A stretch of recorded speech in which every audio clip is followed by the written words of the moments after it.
Assalamualaikum warahmatullahi wabarakatuh. Perkenalkan, saya Nadia Andriani, NPM 1082600,2. Di sini saya akan menjelaskan tentang spermatogenesis dan juga oogenesis. Baiklah, di sini saya akan menjelaskan tentang blok embriologi tentang spermatogenesis dan juga oogenesis. Nah, di mana seperti yang kita ketahui, sperma dan oogenesis ini adalah dua proses penting dalam pembentukan gamet pada pria dan juga pada wanita, yang masing-masing akan diperlukan untuk proses reproduksi. Yang pertama ada spermatogenesis, di mana spermatogenesis itu adalah proses pembentukan dan pematangan sperma pada pria yang terjadi di tubulus semiferus di dalam testis tersebut.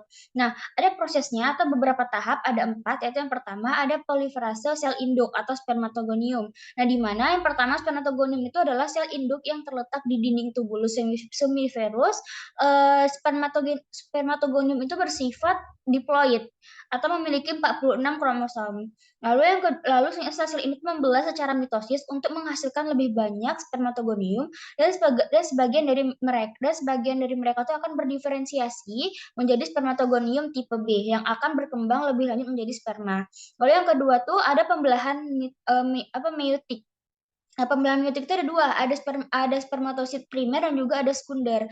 Nah, kalau yang primer yaitu spermatogonium tipe B berubah menjadi spermatosit primer yang bersifat diploid. Nah, spermatosit primer ini mengalami pembelahan meiosis 1 dan menghasilkan dua sel sel spermatosit sekunder yang bersifat haploid yang memiliki 23 kromosom. Lalu ada spermatosit sekunder, dia itu mengalami meiosis 2 yang menghasilkan 4 spermatid spermatid haploid, lalu masing-masing memiliki 23 kromosom. Lalu tahap ketiga ada spermatogenesis, pematangan spermatid. Nah, itu adalah bentuk awal dari sel tersebut yang belum matang. Nantinya spermatid ini akan mengalami pematangan. Dalam proses ini disebut juga dengan spermiogenesis. Lalu proses ini tuh akan mencakup pembentukan flagel atau ekor sperma. Nah, nantinya si di, di kondensasi di kromatin di kepala sperma.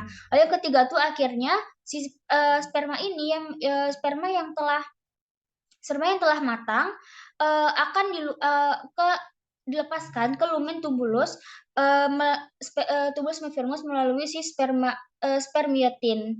Nah, lalu yang keempat itu pemeliharaan regulasi. Itu ada dua hormon. Itu ada dua sel. Itu yang pertama ada pemeliharaan dan regulasi itu yang pertama ada sel Sertoli, di mana sel Sertoli itu di dalam tubulus semiferus menyediakan dukungan struktural dan nutrisi bagi spermatogonium yang sedang berkembang.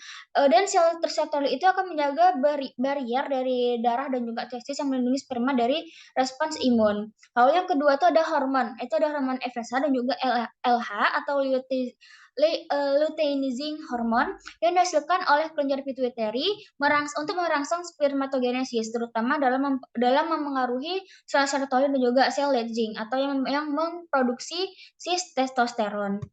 Nah, lalu yang kedua ada oogenesis. Nah, oogenesis itu apa? Oogenesis itu adalah proses pembentukan ovum yang terjadi di ovarium dan sudah dimulai sejak tahap perkembangan embrio pada wanita. Itu ada 4 tahap juga. Yang pertama ada tahap oogonium, di mana tahap oogonium itu adalah sel induk yang bersifat diploid dan terbentuk selama perkembangan janin. Nah, lalu yang kedua ada oosit. Nanti oogonium ini akan berkembang menjadi oosit primer melalui si proses mitosis sebelum lahir. Nah, oosit primer ini mulai memasuki si tahap meiosis 1, lalu selanjutnya tetapi akan berhenti pada fase profase 1 hingga wanita menjadi pubertas. Lalu tahap yang kedua itu menunjukkan meiosis 1 atau setelah pubertas. Nah, setelah siklus menstruasi, ada beberapa oosit primer yang tersimpan dalam folikel ovarium akan distimulasi oleh FSH untuk melanjutkan pembelahan si meiosis 1. Nah, meiosis 1 ini menghasilkan dua sel, ada oosit sekunder dan juga ada badan polar atau sel kecil yang pada akhirnya akan berdegenerasi. Nah, lalu tahap yang ketiga tuh ada meiosis 2.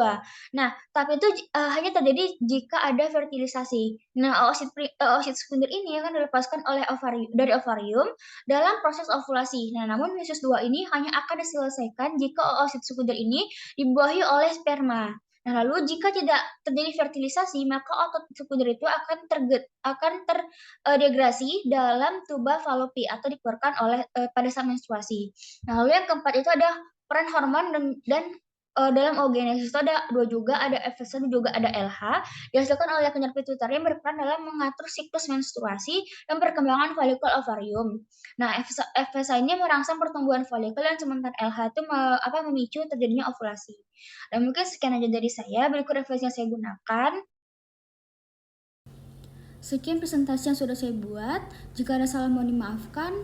Sekian, terima kasih. Wassalamualaikum warahmatullahi wabarakatuh.